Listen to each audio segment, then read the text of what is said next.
Alright, time for yet another DraftPhysics.com or DebatePhysics.com video presentation. So this will be just about the strong force, I guess. I don't think I've made a video devoted to that subject. So, and the history of it, which I don't have, I don't know all the history. So we will read a Wikipedia page because I can't know all the details. So we'll just go with what the standard glop is.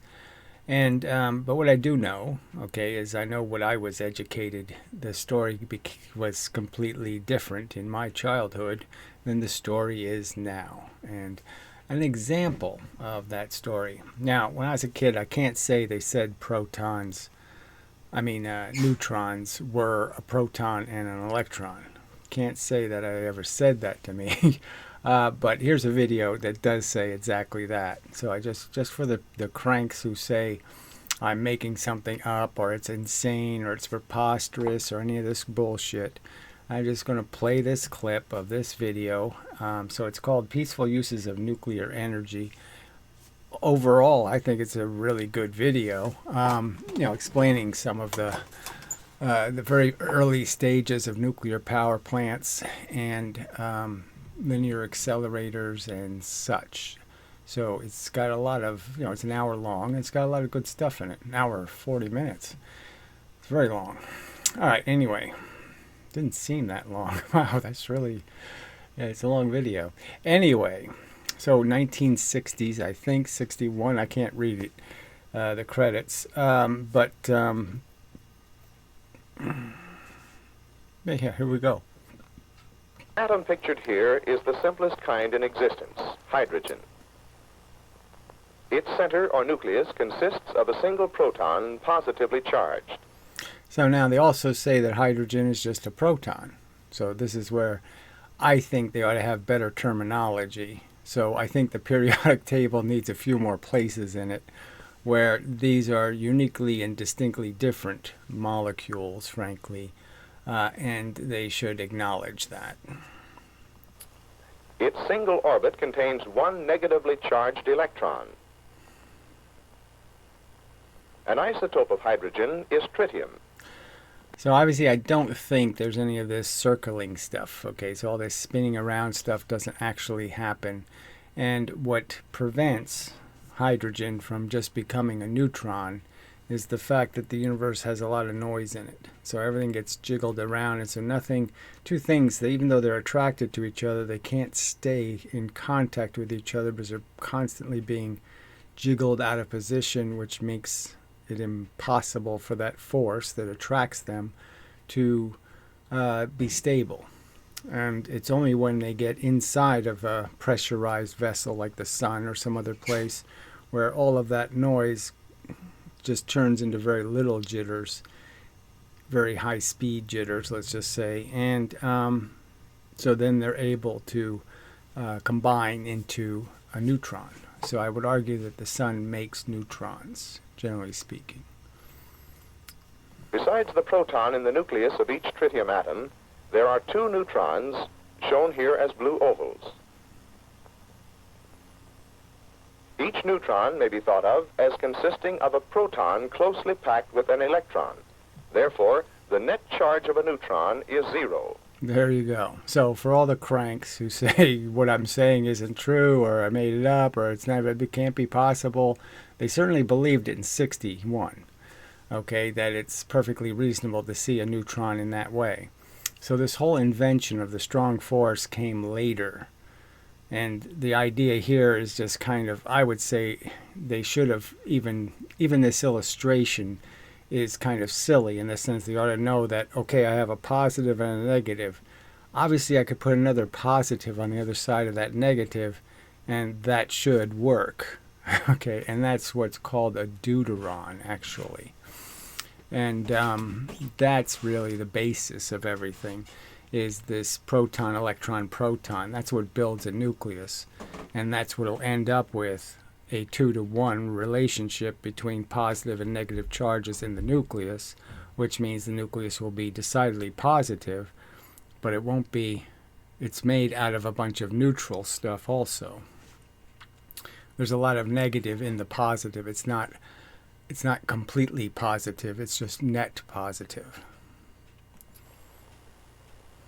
Tritium is the simplest. So I would say, well, here, just move that proton over here, okay? And then you can just reverse the plus and minus on the other neutron. And you can see, well, if I reverse the plus and minus, then they're going to be attracted to each other. And you can see how you can end up creating geometry. Now, I don't think that's the actual geometry. I think the geometry happens in 3 dimensions. So you end up with a, electron, proton, electron, let's say. Probably should do it the other way around. Proton, proton, and then proton.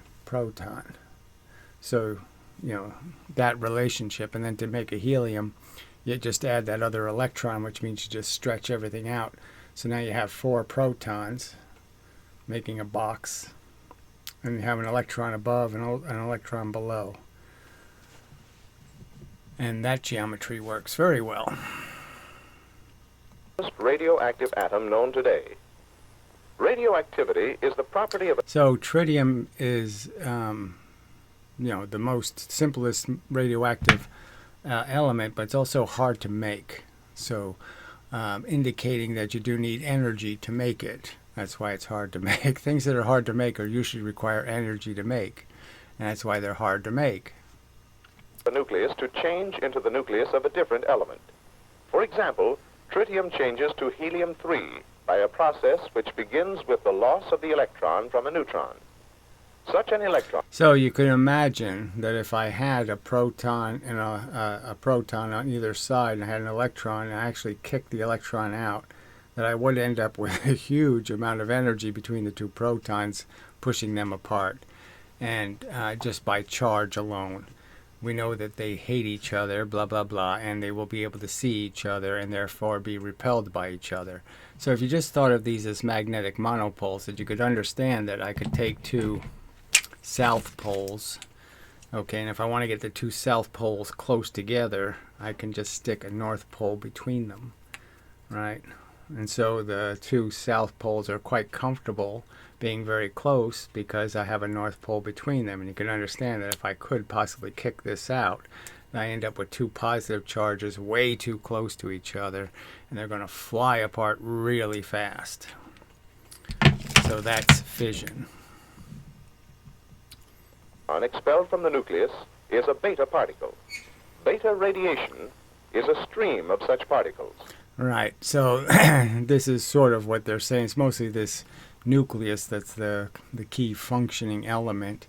So you could argue whether there's actually an electron associated or whether it's just a nucleus with 2 protons, an electron, and a neutron, but whatever. I don't need to argue that, to just make the point that you can understand. It's kind of a smiley face, or whatever, frowny face, or in-between face. Anyway, yeah, so that's enough said. So, again, they sort of argued now the more modern version is that helium nuclei is what beta radiation is, and this is a little short of a helium nucleus, 1 proton short.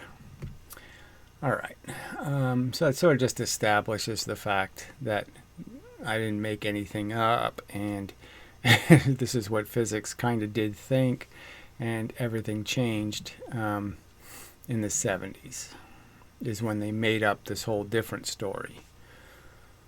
All right, so we'll switch to the Wikipedia page, and hopefully that will be readable enough if you need to read it. Now, they have a really silly illustration here of, their silly quarks and, all the crap that they've invented. So they have this silly, this is where gluons come in, but look how bad it is, the energy in, and, so these quarks split off because of gluons breaking, and then they fly off with a quark and an anti-quark. So, they don't see any of this stuff. So they've made up this whole diagram. It's all just bullshit.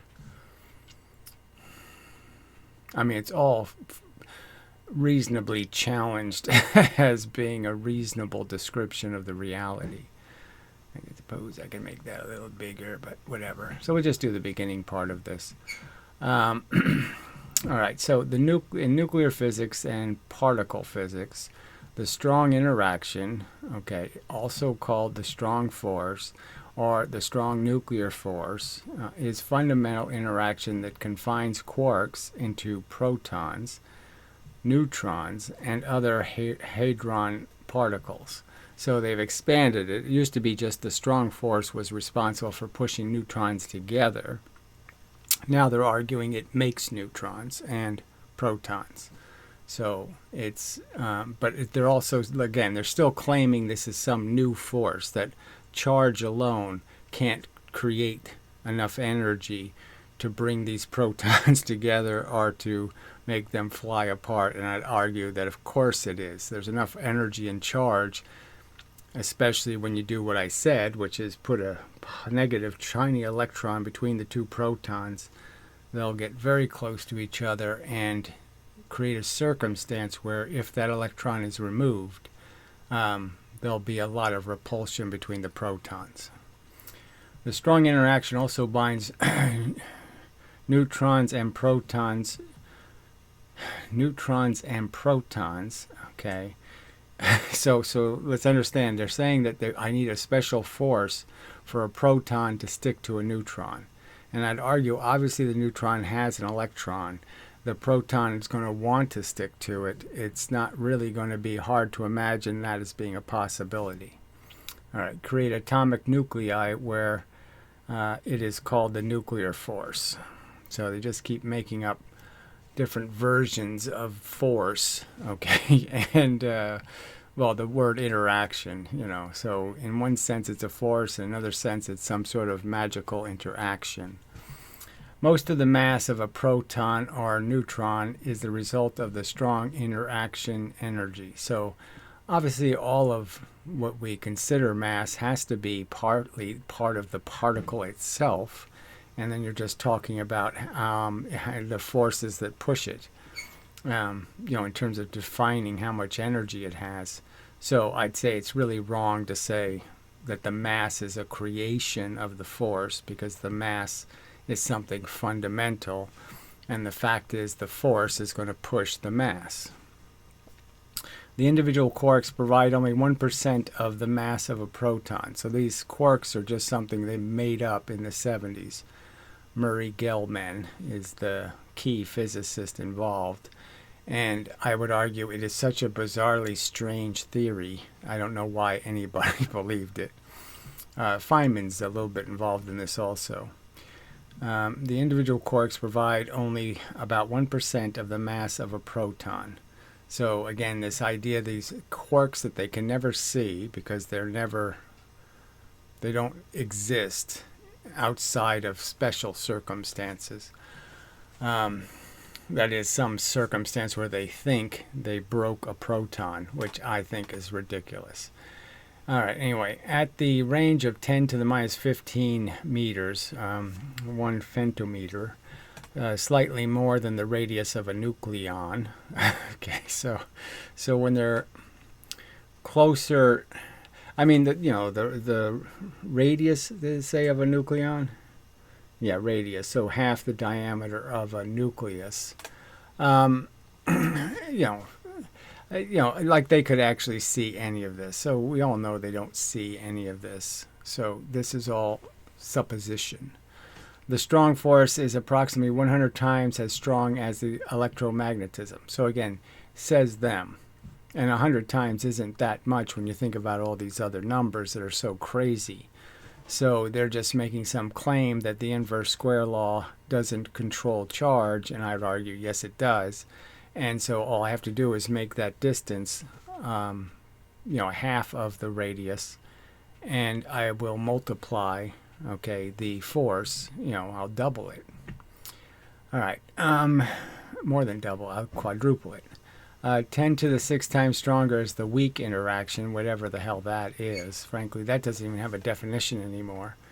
All right, and 10 to 38 times stronger than as gravitation. So again, this is all kind of bullshit comparing tiny little infinitesimally small objects to things as big as a sun. I mean, of course, it's a weaker force.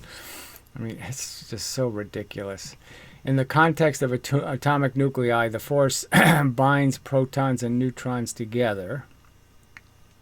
So again, the force bound the proton to the electron, which made the neutron in the first place. So it's the same force, and it's just charge to form a nucleus, and is called the nuclear force. So now that we have a third or 15th way of saying the same thing, or residual strong force. So, this is all just such bullshit, the residual strong force. I mean, it's just ridiculous, because the force is mediated by massive short-lived mesons on this scale. So now they're talking about the boson. Okay, the residual strong interaction obeys a distant dependent behavior between nucleons that is quite different from when it is acting to bind quarks within hadrons. So now they're saying the strong force is made up of a bunch of different forces that each one of these particles apparently has, or some kind of crap. I mean, it's just all nonsense. It's just charge. There are also differences in the binding energies of the nuclear force with regard to nuclear fusion versus nuclear fission. And so this is, again, something they're just stating and claiming. And just as they're claiming they can make energy by making atoms. So somehow they think they can turn hydrogen into helium and make energy. And I think common sense kind of tells you, now if I make a more dense and complicated nucleus, I'm not going to get energy back. Not going to happen. Nuclear fusion accounts for most energy production in the sun. So they claim that it's this fusion thing that's making the sun's energy, but the fact is the sun doesn't produce that much energy, and it's just a hot thing. It's producing the amount of energy you would expect from something its temperature. So it's not like it's producing more energy than its temperature, and its temperature is perfectly consistent with how large it is compared to all the other terrestrial planets and their temperature. So the fact that the Earth is molten because it has a density, well, the fact is that if I take something else and make it 1,000,000 times bigger and 1,000 times less dense, well, I'm still going to be 1,000 times denser, and so it's going to be 1,000 times hotter, and that all makes perfectly good sense. So it's just that the sun has enough heat to melt the surface, where the Earth doesn't make enough heat in its core to melt the surface of the Earth, and so it can't radiate photons, and the sun can. All right, and other stars. Nuclear fission allows for decay of radioactive elements and isotopes. So the fact is the sun is breaking and making neutrons all the time. I mean, any atoms that fly into the sun, if you hurled the Earth into the sun, it would basically do alchemy on the Earth, and it would disintegrate most of the complex elements into simpler elements. It would break the complex elements into simpler elements. Although it is often mediated by the weak interaction. Artificially, the energy associated with the nuclear force is partially released in nuclear power and nuclear weapons, both uranium and plutonium-based fusion weapons, and in fusion weapons like the hydrogen bomb. So the hydrogen bomb is sort of a misnomer, because it's really a uranium bomb or plutonium bomb that just puts more matter in the explosion, so it just forces the hydrogen to also create some more neutrons. So you could basically call it a neutron bomb. All right, so here's the history.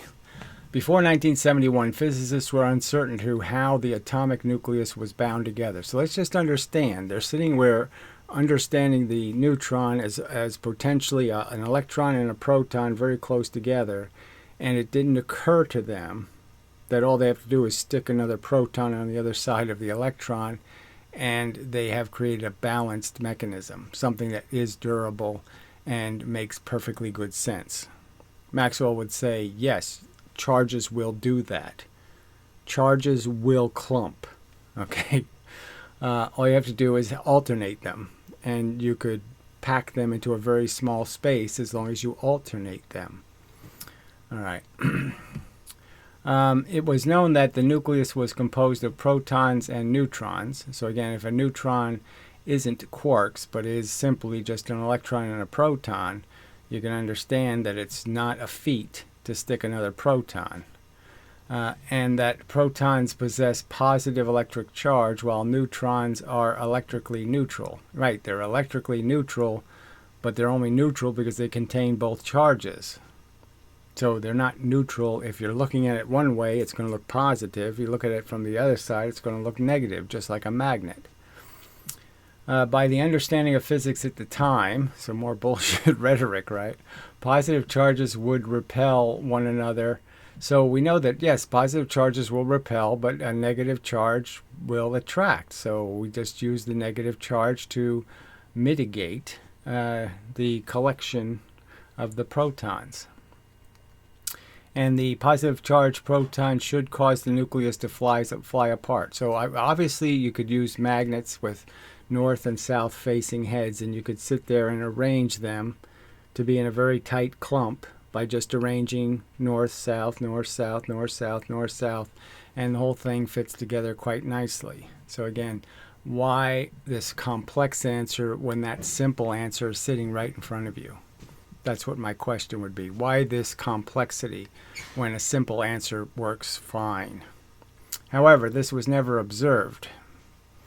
New physics was needed to explain this phenomenon. So there was nothing needed to explain it if you just followed Maxwell's diagrams of what a charge would do.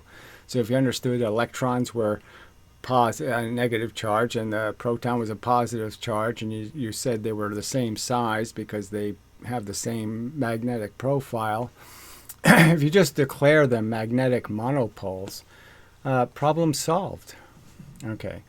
A strong attractive force was postulated to explain how the atomic nucleus was bound despite the proton's mutual electromagnetic repulsion. So let's understand the repulsion is completely mitigated by an electron. I still just sit here and marvel that they don't even consider the possibility that electrons and protons are magnetic monopoles. This hypothesized force, so again they invented a new force, was called the strong force, which was believed to be a fundamental force that acted on the protons and neutrons to make up the nucleus. So they contrived a whole new pile of physics, created a whole new force when charge explains it perfectly. Magnetism and charge behave in a manner that if you just assign the real plus and the real minus to electrons and protons, it's obvious that you can collect them into a clump quite easily. All right, so in 1964, so 3 years after this video was made, Murray Gell-Mann and separately George Zigwig proposed that baryons, something they invented, which include protons and neutrons and mesons, were composed of elementary particles. Zigwig called these particles aces, while Gell-Mann called them quarks. So this is the invention. It's just one guy makes up some kind of silly theory, and they all just jump aboard for pretty much no good reason. The theory came to be called the quark model. In particle physics, the quark model is a classification scheme. It sure as fuck is a scheme for hadrons in terms of their valence quarks, and the quarks are the anti-quarks that give rise to the quantum numbers of the hadrons. The quark model underlies flavor SU3 for the eightfold. I mean, what a pile of crap. Anyway, the strong interaction between nucleons was the side effect of a more fundamental force that bound the quarks together into protons and neutrons. So look, there's a real point here. that if you did actually stick magnets together, you know, plus north, south, plus, you know, plus, minus, north, south, north, south, north, south, that, yeah, just by turning one of them, you know, or just by pulling one out, the whole thing would blow apart because of charge. Because the charges will see each other, the electrons will see the other electrons, the protons will see the other protons, and the whole thing is doomed to blow up. And so that implies that it took a bunch of energy to put them together, right? The fact that it's going to blow up says, okay, well, if something's going to blow up, I have to put energy in to make that happen. And the fact is, you really don't need energy, you just need positions. You just need for there to be an electron here and a proton here, and not to have any other protons in the way, and the whole thing will coalesce without much energy being consumed. So, in a sense, positions create energy, in the sense that the charge will capitalize on it. It will turn it into. But it doesn't make the energy. It's just like you putting something in gravity. Once you put it in the gravity will take care of the rest. You don't have to do any work. All right, although it has no relation to visible color. Okay, so explains quarks carry what is called color charge. So they made up all this. Well, here, no, okay. The strong attraction between nucleons was a side effect. Oh, I hate this. Of a more fundamental force that bound quarks together and protons to neutrons. So they're saying it's a, you know, fundamental force. Again, the theory of quantum chromodynamics explains the quarks carry what is called color charge, although it has no relation to visible color, and has no relation to charge either. Quarks with unlike color charge attract one another as a result of strong interaction. So again, the same force that's supposed to be pushing protons together is somehow pushing quarks into creating protons. And the particle that mediates was called the gluon. So this is the preposterous particle. This is just the invisible man particle. It has all the, you know, it's a Superman particle. It's not even, it just has magical properties that they just made up. So the gluon is a type of massless elementary particle. So just the whole massless part is really ridiculous. And mediates the strong interaction between quarks. And it mediates it by being some kind of special glue. Okay, acting as an exchange particle for the interaction. So it bounces, it hits a particle, then it shoots a tongue to another particle and then pulls them together. I mean, it's a preposterously silly invention. Gluons are massless vector bosons, thereby having a spin of 1 through the strong interaction. I mean, just absolute crap. All right, so I don't think we have to go into any further. This is all just turning the strong force into all this color force and quark dynamics and gluon bullshit, and it's all nonsense. All right, so enough of that. And maybe that's enough for the video, frankly. I don't know if I need to say much more. I mean, I think I've illustrated it. Maybe I'll just draw one more time how simple it really is, okay? So if you go with Maxwell's diagram of charge, you can get that the electron and the proton are obviously producing two opposite kind of forces. Okay, what repels, what protons can see and what electrons can see are oppositely. Oh, I should put straight lines here. My mistake. Okay, so electrons have a force that looks one way, has an appearance. And the proton has a force that has a different appearance. And the simple rule is that yes, protons can see this squiggly force. Electrons can see this straight force. But protons can't see the electron force. All right, and protons can't see the electron force, and electrons can't see the proton force. And in fact, if a proton force hits an electron, it comes out an electron force. So you end up with two perfect radiators. You know, one radiating negative charge, one radiating positive charge, or red and blue, however you want to understand that. And the fact is, That's Maxwell's drawing. That's Maxwell's understanding. The only thing Maxwell did was this idea that one force is an out force and one force is an in force. But you could understand that's Maxwell doing it without much information about nuclear physics, electrons, the protons, the existence of all these elemental bits. So obviously you could say, okay, that's probably a mistake. That there is one isn't a vacuum cleaner and one isn't a pusher outer, because they act entirely inversely. So sometimes the proton looks like the vacuum cleaner and sometimes the electron does. So depending on what particle I put in the field, if I put a proton in the field, the electron looks like a vacuum cleaner. If I put an electron in the field, the proton looks like a vacuum cleaner. That's the real truth of it. So it's obviously not about one being an in and one being an outie. That's not the right physics. And but frankly, that's all you need. So all I need to do, if I want to get two protons to bang into each other, all I have to do is stick the negatively charged electron between them. And I've got the two protons really close together. Incredibly close together.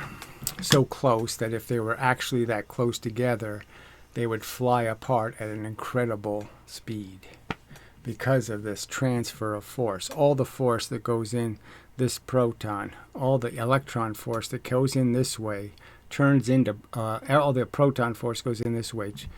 I'm sorry. I have the electron here for this. Okay, so let me just redraw that so you can understand how the force actually mitigates the function. Probably should fix this so I can do colors again, because that would be helpful. All right. Well, yeah, it'd be helpful if that was visible too. All right, let me see if I can fix that. Well, should be good enough. All right, so I have a proton and a proton, a plus and a plus. And so what would happen if those two things were in space? You could understand that any electron force, as I just described, coming this way, or any electron force coming this way, would be converted into a proton force.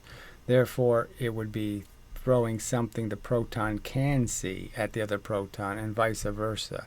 So the two things would be repelled strongly, because all of the electron force hitting on the outside would be converted into a force in here. So it's a neutral force when it's out here, it's a nothing force, and it's a something force after it's been converted.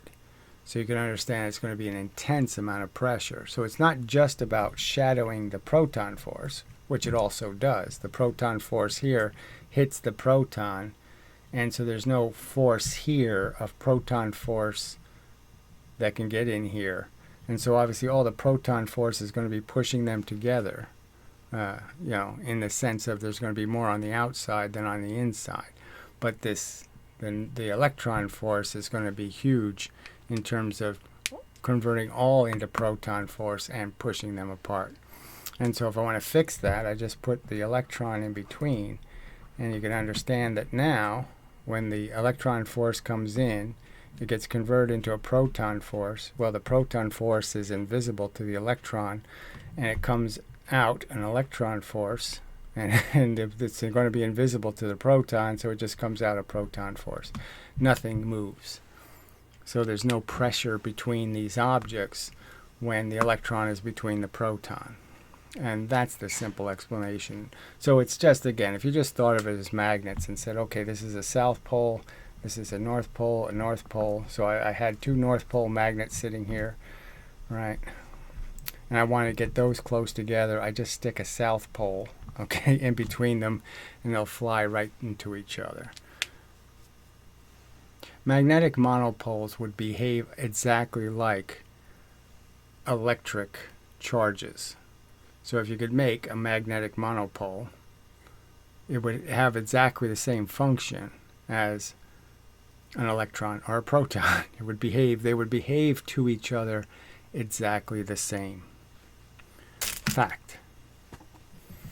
If you could simulate a magnetic monopole, it wouldn't have anything different in its function than the function of electrons and protons. So it's really easy to understand that, no, this is just about arranging magnets. And you can understand you can do that. Alright, so we'll say that's enough of a video. Believe it is. Yeah. Okay, till the next time and such.